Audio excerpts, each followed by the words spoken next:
Hey guys, যদিহে পোনপ্ৰথমবাৰৰ বাবে আমাৰ চেনেলটো চাই আছে, প্লিজ চেনেলটো ছাবস্ক্ৰাইব কৰি কাষতে থকা বেল আইকনটো প্ৰেছ কৰি অল কৰি দিবলৈ নাপাহৰিব। অসমত জনপ্ৰিয় অসমীয়া বোলছবি পৰিচালক মুন্না আহমেদ সকলোৱে চিনি পায়। আপোনালোকে মুন্না আহমেদ ইতিমধ্যে নতুনকৈ বিবাহপাশত আবদ্ধ হৈছে। আপোনালোকে স্ক্ৰীণত দেখিব পাই আছে তেওঁৰ পত্নীৰ সৈতে তেওঁ যুগ্ম জীৱনৰ কিছু ভাল লগা মুহূৰ্ত।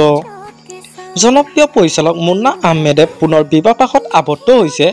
দৃষ্টি কলিতা নামৰ এইগৰাকী মডেল তথা অভিনেত্ৰী সৈতে।